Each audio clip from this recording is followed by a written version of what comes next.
Boa tarde. Você é o nosso alvo. Alcançar sua vida, abençoar a sua vida, edificar a sua vida é o propósito do programa Vida e Missão. Saiba que isso foi preparado com muito amor e muito carinho para te abençoar. Portanto, fique conosco. Fora dos nossos estúdios, nós vamos conversar com o pastor Isaías Adão, que após 36 anos de ministério pastoral ativo na igreja, se aposentou oficialmente no 40º Concílio Regional. Além disso, fique ligado na nossa agenda metodista e acompanhe a mensagem do bispo Paulo Lockman no Reflexão Bíblica. Nossa reportagem veja um trabalho social realizado dentro de uma das igrejas metodistas. Agora no Vida e Missão.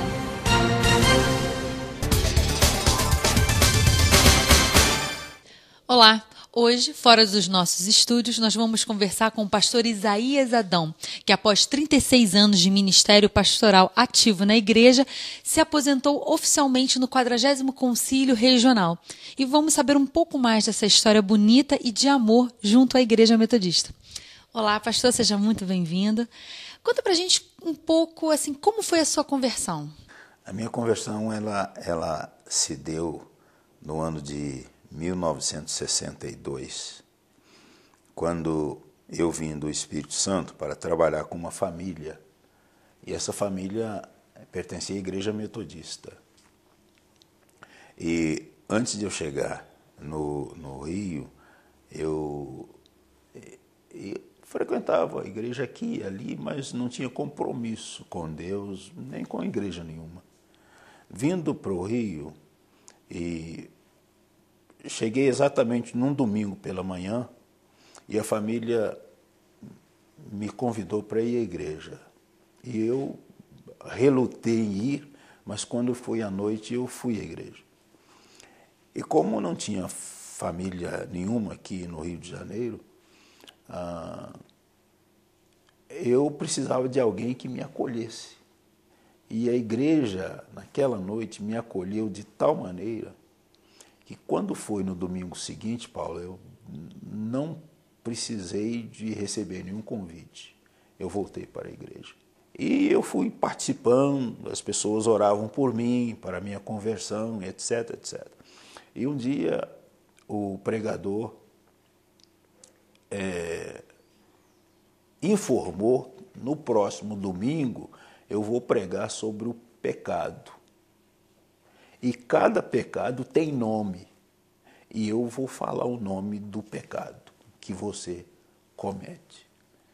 E eu fiquei ansioso. Naquele domingo eu fui. E ele começou a falar sobre o pecado. Ele leu o texto que o salário do pecado é a morte. Romanos capítulo 6, versículo 23. O salário do pecado é a morte. E ele parou, fez uma divisão e disse assim: mas o dom gratuito de Deus é a vida eterna em Cristo Jesus. E ele pregou no final. Ele perguntou se eu gostaria de... Ele perguntou não somente a mim, mas ao auditório. Alguém gostaria de deixar este pecado e colocar esse pecado para Jesus? A Bíblia diz que Jesus tem poder para perdoar. O sangue de Jesus nos purifica de todo pecado. Então, o pecado seu que está entrelaçado aqui, Jesus pode perdoar esse pecado. Ele perdoa todo o pecado. Você quer vir? Eu levantei, estava talvez no terceiro ou quarta bancada, eu me levantei, fui à frente. Ele colocou a mão no meu ombro e orou. Naquela noite eu dormi consciência alerta, porque eu acreditei quando o pregador disse: Jesus perdoou todos os seus pecados. Pastor, como foi a sua chamada para o ministério pastoral? A minha chamada para o ministério pastoral, ela começou sem eu saber, quando eu tinha 15 para 16 anos. Eu fui estudar no colégio interno, uma cidade, não era cidade na época, hoje é, chamado Alto Rio Novo, no Espírito Santo. E a professora, que era diretora do colégio, ela se tornou muito amiga, juntamente com o esposo, que era pastor da igreja presbiteriana lá em Alto Rio Novo. E um dia, na sala de aula, ela disse assim: Isaías, você sabe que um dia você vai ser pastor? E eu nem aí, porque eu pensava em ser advogado, porque eu gostava de ver um brilhante advogado defender uma causa. Passaram-se muitos anos depois daquilo, eu saí do colégio, passaram-se muitos anos, e eu vim para o Rio de Janeiro. E aquela conversa daquela professora, quando eu estava com 16 anos, eu comecei a desenvolver mesmo sem saber. Eu aceitei Jesus em 62 e comecei a vida de cristão na igreja, sendo aluno da escola dominical, depois progredindo um pouco mais, passei a ser professor numa classe de crianças, depois progredindo muito mais, eu casei-me, fui para ser professor na classe de adultos, depois presidente dos homens, e assim foi. Até que uma senhora lá da igreja de Cosmos, ela olhou para mim e disse assim: eu vejo que você tem cara de pastor. Passaram-se mais algum tempo, o reverendo Davi Ponciano Dias, que já é falecido, chegou a ser bispo depois, ele foi capelão no Instituto Ana Gonzaga, e ele me convidou para ser professor de um grupo de crianças. E eu fui ser professor de um grupo de crianças. E o Davi também estava me observando. E ele um dia me convidou para ir almoçar com ele. Meio ao almoço, nós íamos conversando e ele falou: você não gostaria de ser pastor? E eu titubeei um pouquinho para responder e disse: ainda não pensei seriamente nisso não. Ele disse assim: então pode começar a pensar seriamente nisso. E se você quiser fazer sua matrícula no seminário, eu vou contigo lá no seminário, te apresentar ao seminário e lutar pela tua matrícula. E eu saí dali, e aquilo aqueceu, a palavra do reverendo Davi Ponciano aqueceu o meu coração, eu saí dali pensando.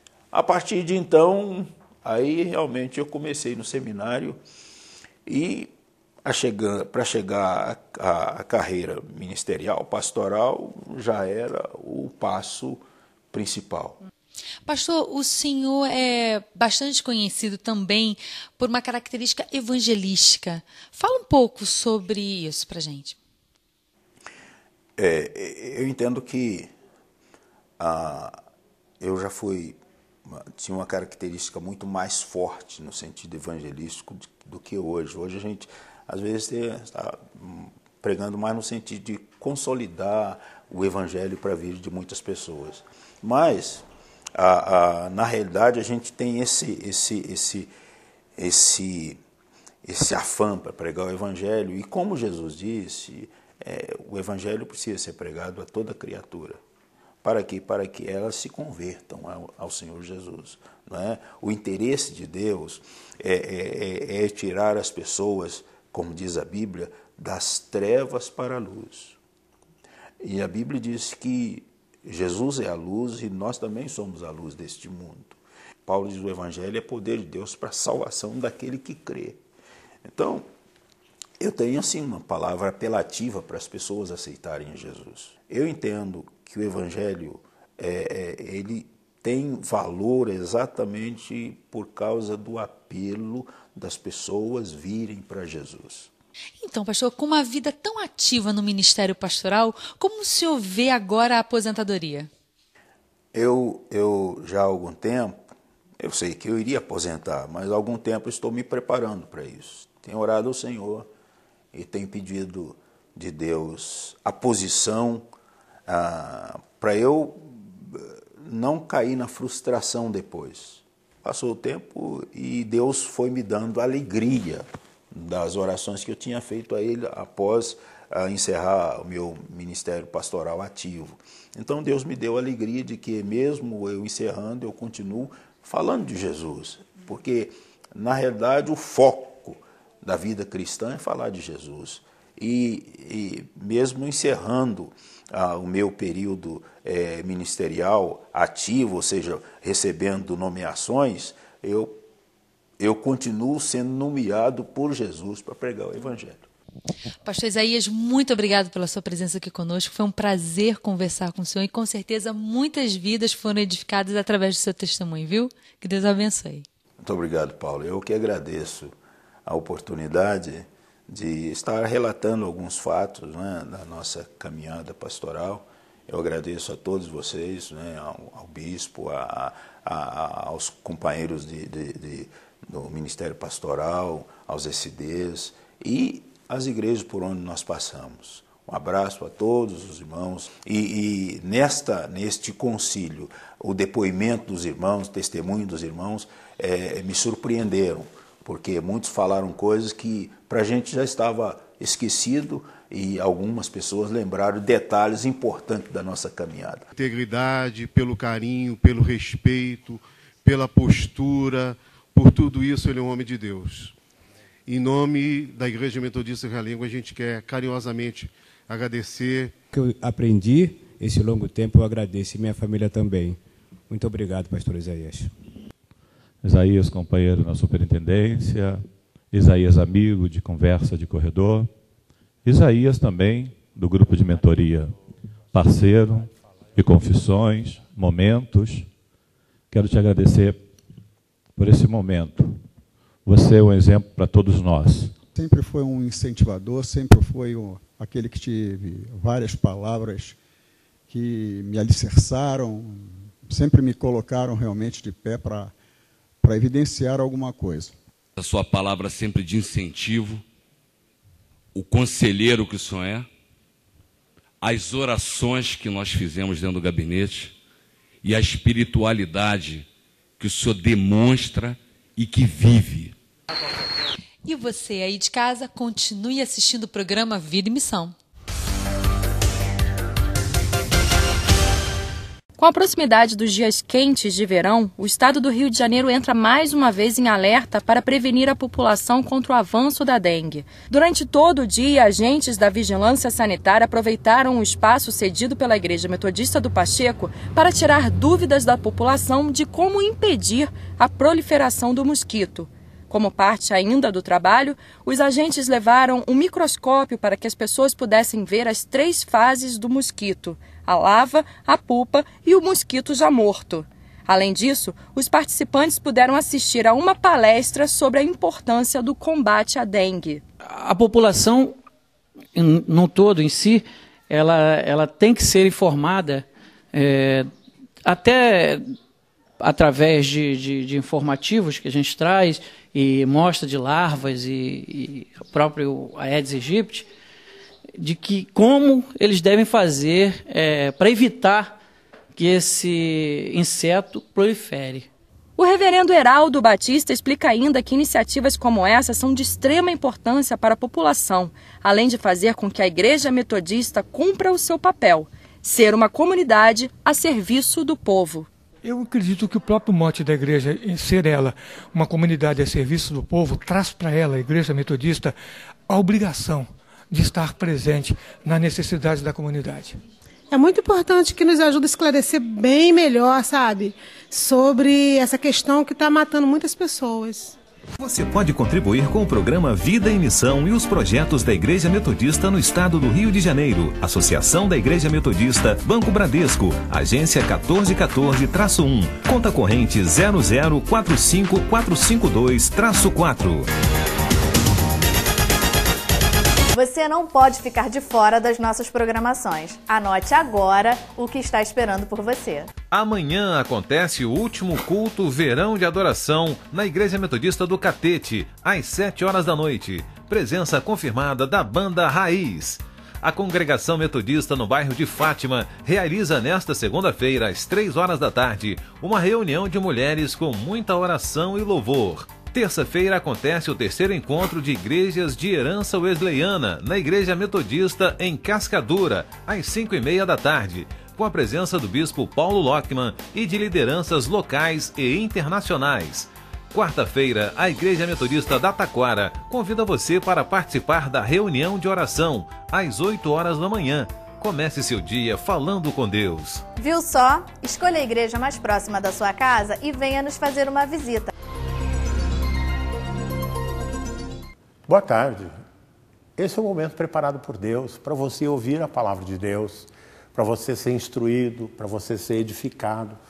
Eu convido você a ler comigo em Filipenses, capítulo 1, do verso 3 ao verso 11, que diz assim: dou graças ao meu Deus por tudo que recordo de vós, fazendo sempre com alegria súplica por todos vós em todas as minhas orações, pela vossa cooperação no Evangelho, desde o primeiro dia até agora.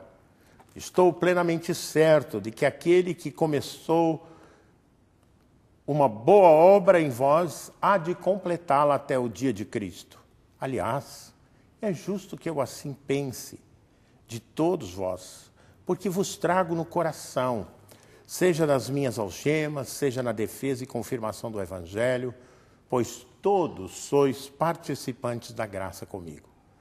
Pois a minha testemunha é Deus, da saudade que tenho de todos vós, na terna misericórdia de Cristo Jesus.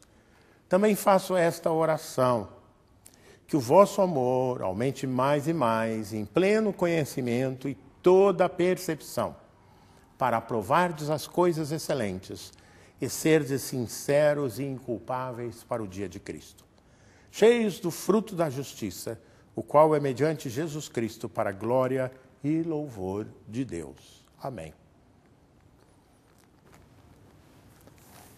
Se há alguma coisa que nos sensibiliza, que mexe com o nosso coração e nos alegra mesmo, é quando nós encontramos pessoas com senso de gratidão, com coração agradecido.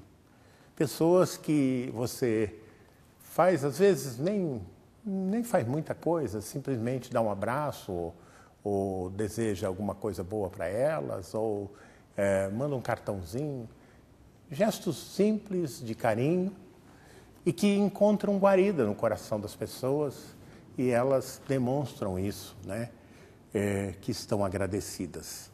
Paulo começa essa carta expressando primeiro quem ele era, os 2 primeiros versículos que não li, e depois, com muita precisão, ele começa dizendo: dou graças ao meu Deus por tudo que recordo de vós. E aí, quando a gente lê isso, a gente fica pensando assim, Paulo tinha um bom relacionamento com a igreja em Filipos e de fato, eles abençoaram Paulo e Paulo se sente feliz e tudo, ele pode dizer, por tudo que me lembro de vós. E veja bem, a gratidão de Paulo, lá no capítulo 4, eu vou ler alguns versículos também, ele diz com muita alegria, dizendo assim, no versículo 10 em diante do capítulo 4, alegrei-me sobremaneira no Senhor, porque agora, uma vez mais, renovaste a meu favor o vosso cuidado, o qual também vocês já tinham antes, mas vos faltava oportunidade. Digo isso não por causa da pobreza, porque aprendi a viver contente em toda e qualquer situação. Tanto sei estar humilhado, como também ser honrado. De tudo e em todas as circunstâncias já tenho experiência, tanto de fartura como de fome, assim de abundância como de escassez. Tudo posso naquele que me fortalece.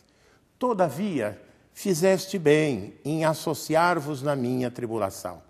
E sabeis também vós, ó Filipenses, que no início do Evangelho, quando parti da Macedônia, nenhuma igreja se associou comigo no tocante a dar e receber, senão unicamente vós outros. Paulo havia sido abençoado. A carta é escrita quando ele está na prisão. E de todas as igrejas que ele fundara, pelos lugares onde passara, abençoara, fora fonte de bênção para muitas pessoas, parece que quase todos haviam esquecido. Mas o povo de Filipenses, de Filipos, estava lembrado. Mas uma coisa curiosa que me chama a atenção nessa frase, dou graças ao meu Deus por tudo que recordo de vós, é que o tudo inclui a chegada de Paulo na cidade de Filipos. Cidade a qual ele teria sido, por acaso, recebido com aclamação. Oh, que bom que você chegou aqui. Que nada, meus irmãos. Paulo enfrentou uma grande dificuldade. Paulo expulsou o demônio de adivinhação que estava lá sobre uma feiticeira e muitos se levantaram contra ele. Ele foi espancado, tomou 39 chibatadas, foi lançado no cárcere. Ora, como é que ele diz que dava graças a Deus por tudo que recordava? Será que ele teve uma amnésia diante daquele primeiro momento? Não. Nós precisamos compreender que mesmo as nossas lutas e tribulações, que invariavelmente são frutos dos nossos erros, nossos pecados, nossas decisões equivocadas, e muitas vezes queremos culpar Deus da consequência das más decisões que tomamos. Mas no caso de Paulo, Paulo tomou uma decisão dirigida por Deus. Mas Filipos era uma ocupação militar, uma prisão, uma cidade com uma grande prisão, com uma grande quantidade de presos, gente, ex-militares, gente de toda ordem. E você não podia entrar na prisão, a não ser que você fosse preso. E Deus permitiu que o seu servo fosse preso. Vocês lembram o que aconteceu naquela prisão? O chão tremeu, as portas abriram e os presos não fugiram. Porque a presença do servo de Deus naquela prisão trouxe luz à vida daquelas pessoas. É impressionante o que Deus fez com Paulo ali em Filipos. E Paulo, mesmo tendo sofrido, ele recorda que o sofrimento dele redundou em glória para Deus, redundou em transformação de vidas.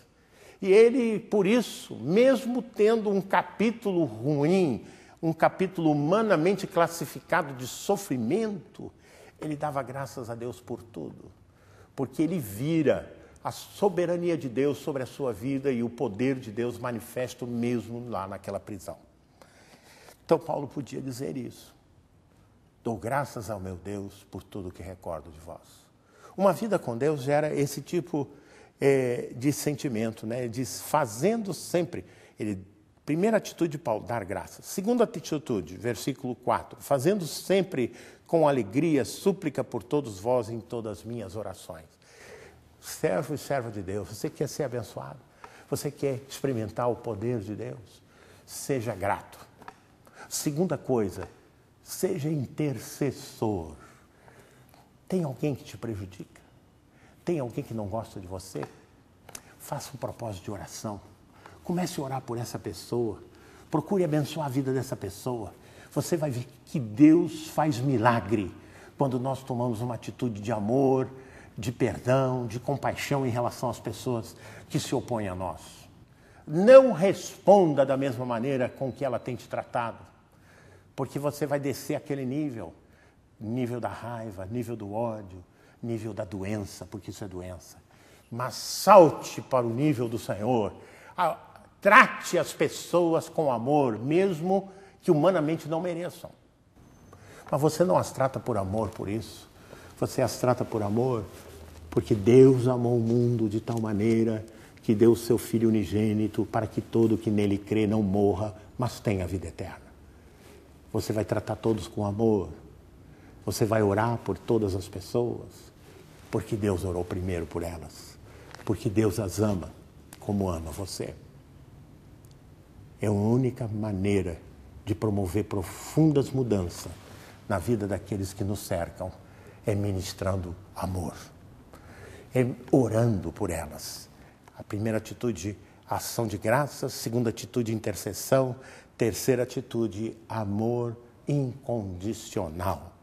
E a última, e com ela eu encerro, dou graças a meu Deus pela vossa cooperação no Evangelho desde o primeiro dia até agora.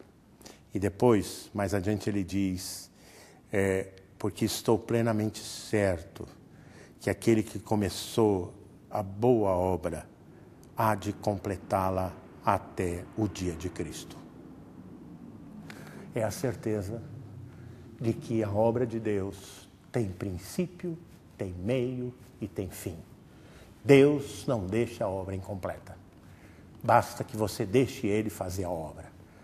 Muitos não experimentam a glória da obra de Deus na sua própria vida, porque o seu coração está endurecido e não permite que Deus faça essa obra. Mas quando nós somos sensíveis, quando nós permitimos que Deus opere, sinais e maravilhas acontecem. Coisas inéditas, coisas inesperadas. Sabe por quê? Porque é Deus que está fazendo. Deixe Deus agir. Deixe Deus fazer a obra na sua vida. Experimente isso e você verá. Quão grandiosos são os sinais do Senhor. Gosto das expressões posta nos lábios de Nabucodonosor diante da obra que Deus fez através de Daniel. Ele diz: quão grandes são os teus sinais, quão poderosas as tuas maravilhas. O teu reino é um reino sempiterno e o teu domínio de geração em geração. Um rei pagão rendeu-se à glória do nosso Deus. Renda-se você também. Deixe Ele agir e você verá a glória do Senhor sobre a tua vida. Que Deus te abençoe. Amém. Deixe-me orar contigo. Deus de amor, nós reconhecemos que há ações que são divinas. A ação de dar graças, a ação de interceder, a ação de amar. Ah, Senhor, ajuda-nos a perpetuar essas ações. Ajuda-nos a sermos tocados por Ti para termos esse sentimento que houve em Cristo, que houve em Paulo, que houve em outros homens e mulheres vencedores na fé. Ajuda-nos, ó Deus, a caminhar contigo e a abrir a nossa vida para que a Tua obra se realize em nós. Abençoa esses que nos assistem agora, que cada um possa sentir o toque do Teu Espírito Santo no coração e dizer: Senhor, faz a Tua obra na minha vida. É a nossa oração agora, em nome de Jesus. Amém. Amém.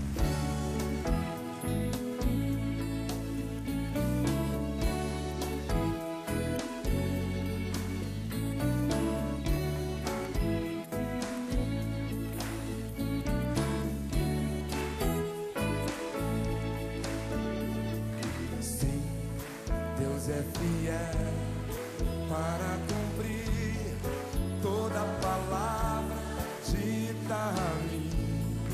Deus é fiel, Deus é fiel. Sim, Deus é fiel para cumprir toda a promessa feita a mim. Deus é fiel, Deus é fiel.